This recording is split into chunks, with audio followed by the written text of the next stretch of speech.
fitting to put a Call of Duty game onto mobile devices. Enter Call of Duty Mobile, and in this video I'm going to give you a review of the game in 3 minutes or less, so let's go.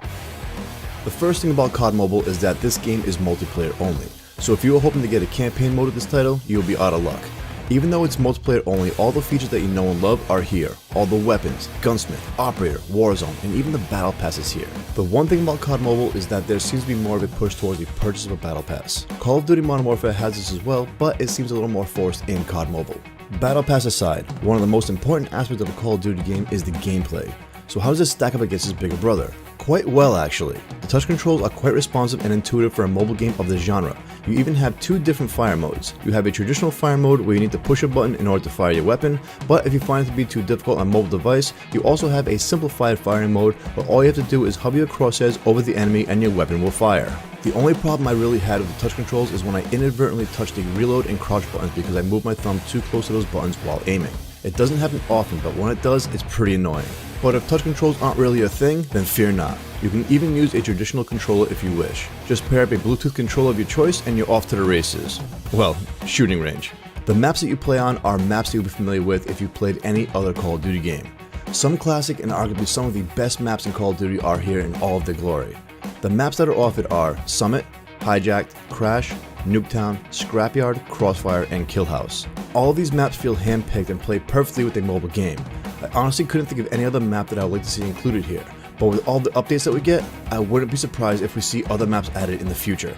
The gameplay mode is core gameplay with Frontline, TDM, Domination, Kill Confirmed, Search and Destroy, Hardpoint, Gunfight, and Free-for-all. There is no hardcore mode that I can see, and that may be for the better honestly, especially on mobile. But they do offer some feature modes that do add a little more flair to the game. You also have a practice mode as well if you want to go against bots and hone your skills, or you can hop into Warzone to get your Battle Royale fix on.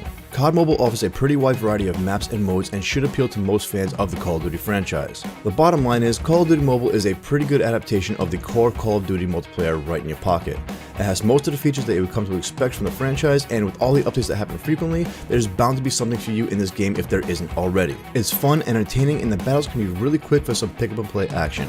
If you want to give it a shot, you can download on the iOS App Store and the Google Play Store for a non-disappointing price of free.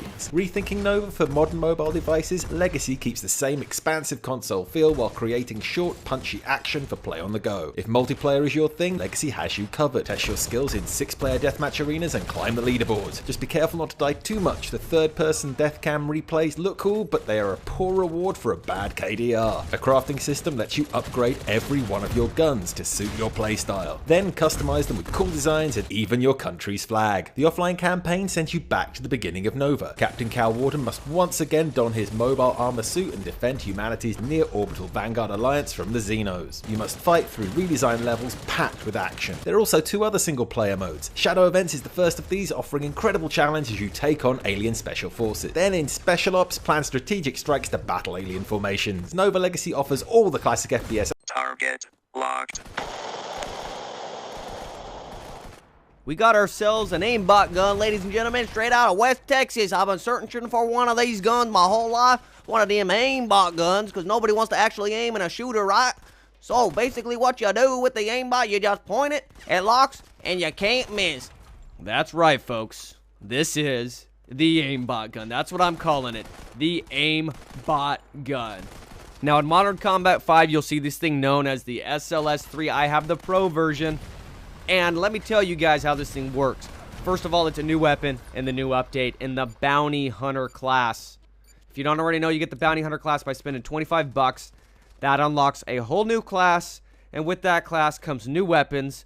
To get those new weapons, you have to open up crates, and in the crates, you may find this weapon. Let me tell you how it works. So you guys have seen the new Star Wars movie, right? If not, skip ahead. Huge spoiler here. So C-3PO and R2-D2 have a kid. The kid turns into a Sith Lord. The Sith Lord decides to go down and find Jabba the Hutt. He turns Jabba the Hutt to the dark side. And the whole reason for this is because they want to find Jar Jar Binks. They go find Jar Jar Binks with the dark side and they rip his freaking throat out. Alright, so how this weapon works is the X-Wings are flying around and what they do is all they got to do is get a TIE fighter locked on and boom, you are done blast them away. This gun works exactly the same way. You just need to get somebody in this little radius thing you're seeing in the middle, wait for it to turn red, you hit fire. At that point, it doesn't matter where you aim because you're locked on and the bullets will magically curve and hit the enemy and kill them. It is a beast when it locks on. You guys may be thinking, wow, this gun's overpowered. It's really not, because it takes a long time to lock on. I should probably do a countdown here. I would say 5 to 10 seconds typically, but by then, with anybody who's half decent, they're going to kill you anyways. So I think your best advantage with this weapon is long range, because short range, guys are just going to kill you way too quick before you can lock on. This weapon reminds me a lot of the KR200. It has the 3-round burst, so you can just spam the fire button and do the burst shots if you want. The other advantage, though, that this weapon has, because with KR200, you actually have to aim. With this weapon, you get that white line appearing. So literally, if you're just kind of scanning across the map and all of a sudden the white line appears, you are able to find guys so fast. You're going to be able to see guys way before they see you, because the white line's going to appear, literally leading you to where the enemy is. Now, with the white line, that's also going to be able to help you line up your shots, because you know if the white line's curved, you probably shouldn't be hitting the fire button yet. So you wait till the thing goes straight, and you're going to be able to get some really easy shots off. Let me tell you why I find this weapon extremely boring for me, my playstyle. Like, if I was going to wait that long to lock onto somebody, I might as well be using sniper, because I'm able to kill guys much faster than this, waiting to lock on. Second is you run around so slow with this weapon. Now, the way you combat this thing is super easy. If you see somebody using one of these things, all you got to do is strafe behind an object or a building or a wall, and it's going to have to reset the lock-on timer for them. That's the best way to do it. Also, this thing does not have infinite range. You cannot go all the way across the map. The range is limited, so they did put some things in there to make it so it's not completely overpowered. I think in the right hands, though, I think earlier I said it wasn't overpowered. I'm going to take that back. I think in the right hands, this thing could really destroy, and you guys are going to know who you are. If you're really good at hip firing, like you're really accurate with hip firing, you're really accurate hip firing with a burst weapon, then this weapon will wreck for you, because even if you're not locked on, if you hit the guy, your aim is on, you will take the guy down super fast. That's what this last clip is going to show. I'm not locked on to any of these guys, but I'm just wrecking these guys at close range because my aim is on for this moment in time. So if your aim is on at close range and you're lining up your shots perfectly, the gun's really powerful and you will destroy. Hope this review helped you out of the aimbot gun. We'll see you guys later. Peace!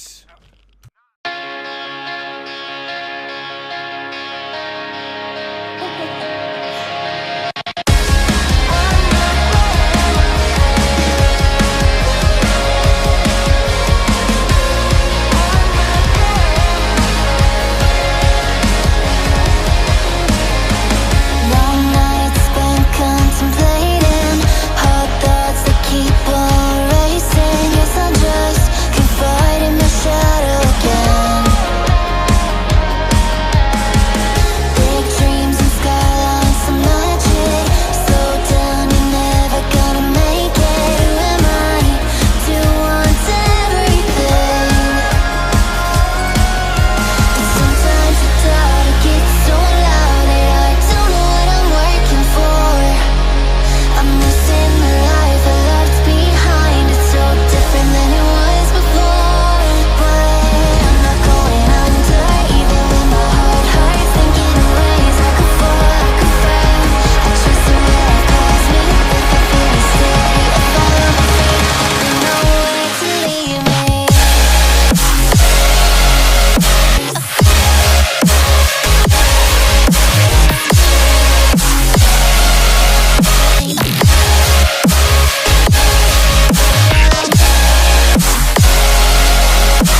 It's gonna be all your fault.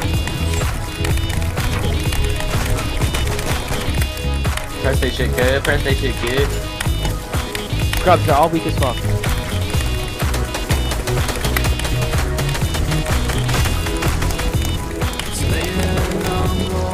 Oh my god!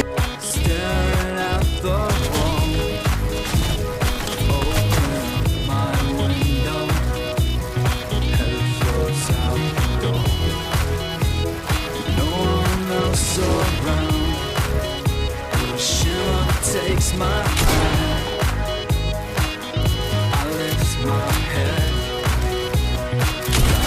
by the sky, feel my way in front, following the sound, moves away so fast, fall down to the ground, I know there's more to come.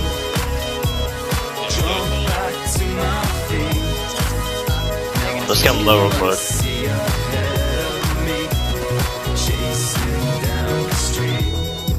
Bro, they gotta be scared, bro. I just saw the police sprint out.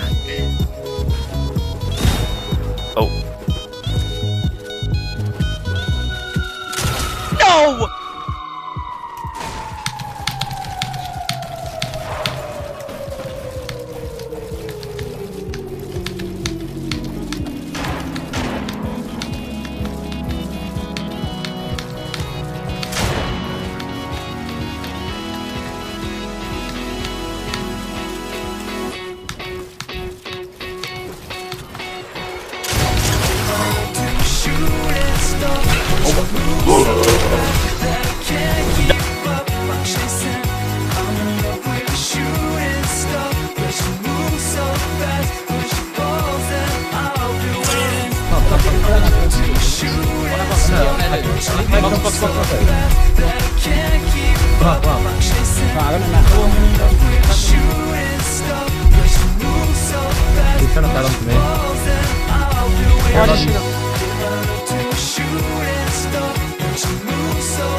On me.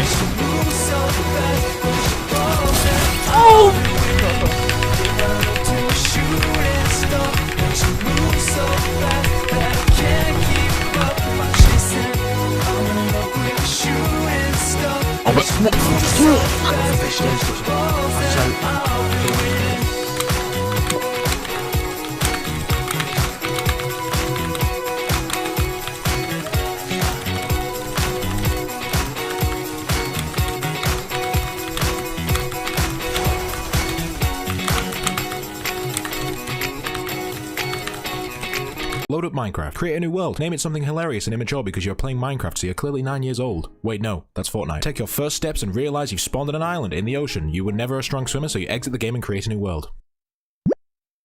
Much better. Punch a tree and make a crafting table. Make some tools since your hands are sore from punching all those trees. Mine some stone. If you're lucky, you'll find some coal too. Use the stone to make a stone pickaxe and the coal to make torches. Hopefully by this point you've remembered to make a sword, so let's test it out on those pigs over there. Minecraft is not vegan friendly. Make a furnace and use some of that leftover coal to cook those pig corpses into a delicious 5-star meal. Start collecting more wood and other materials to build yourself a house. Spend too much time trying to create a nice design. It is now nighttime, so spend your first night in a hole in the ground. Day 2! That night wasn't fun, so you spend the day building a house that you can be proud of until you realize that you still live at home with your parents and you're not sure where you're going in life and when you're going to move out and get your own place and find a nice girl.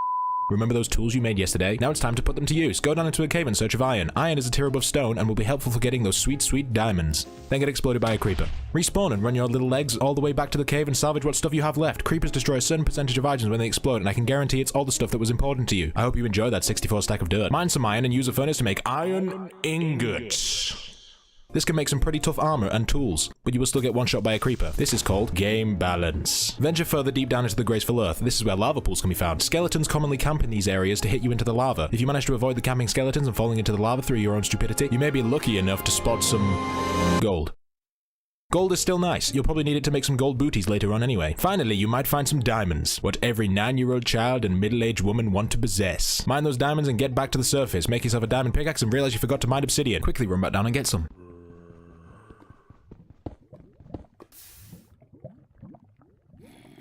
10 years later, you may have enough to make yourself a nether portal. Go and make that bad boy right next to your house. You may regret this later, however.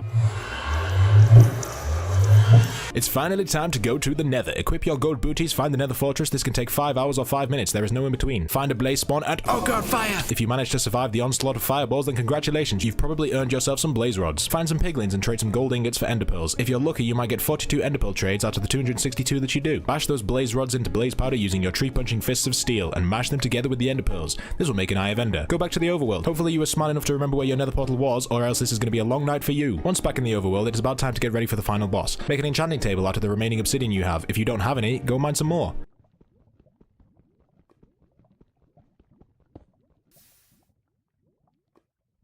Enchant some armor and tools. Hopefully you don't get something useless like.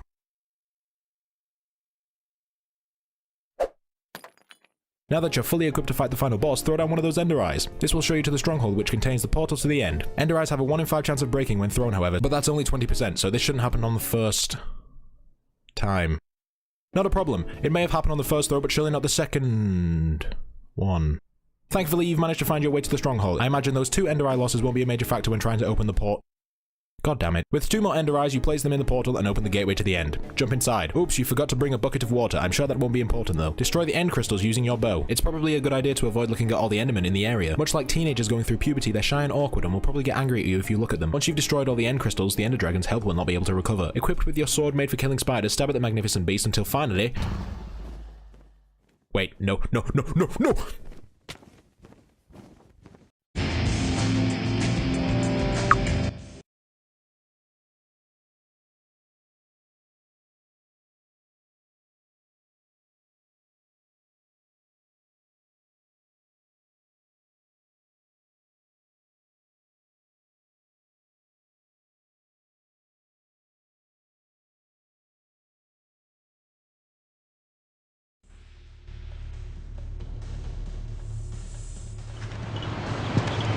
Killing time.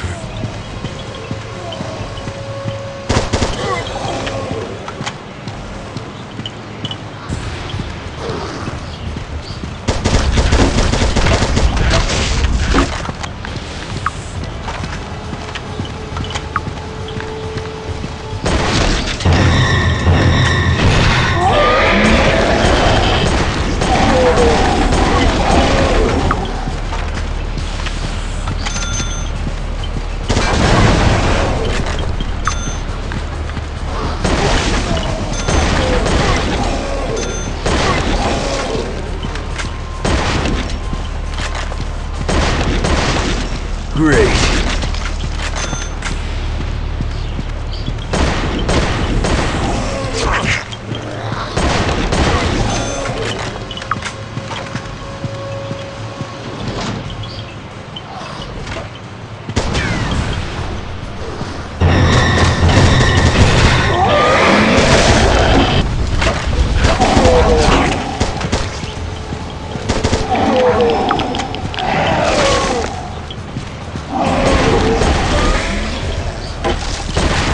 What do we have here?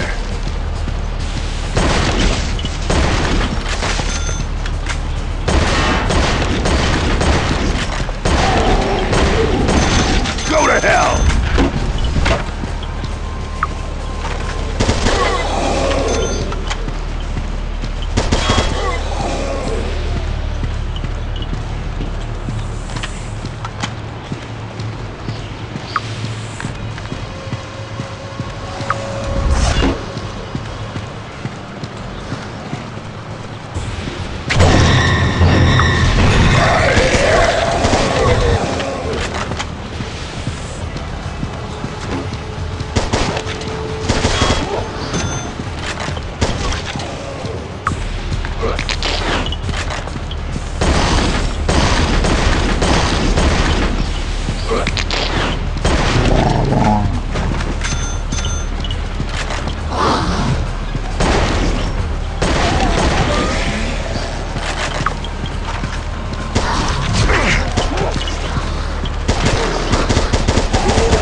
What do we have here?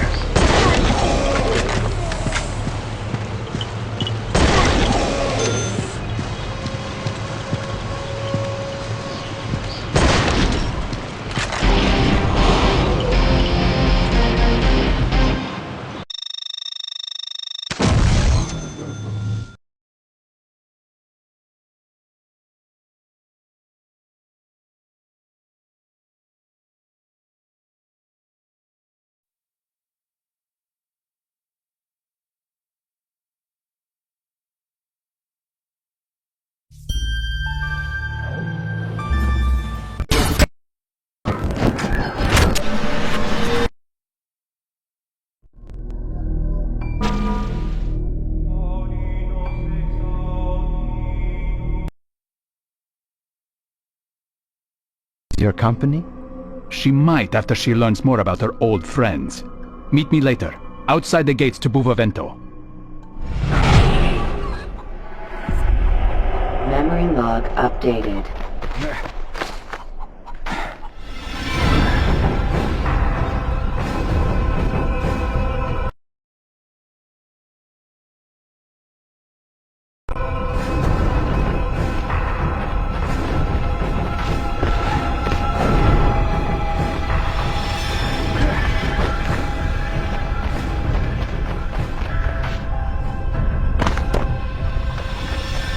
Something. What's got into him? Do you think he's being chased by something?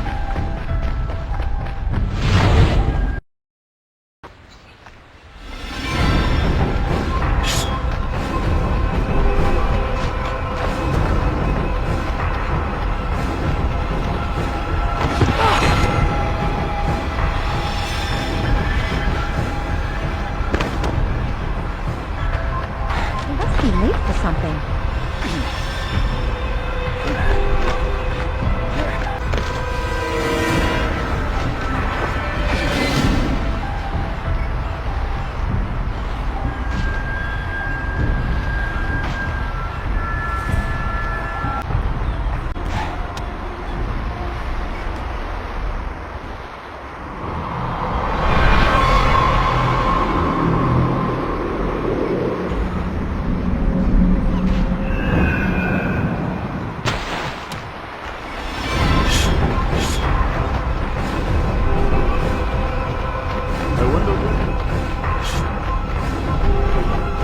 Where is he going?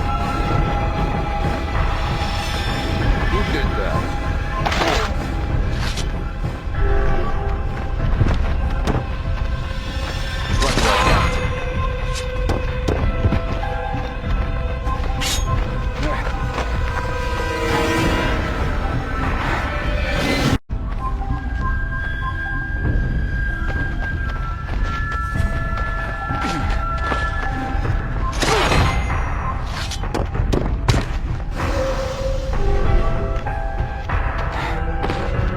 You're not allowed here.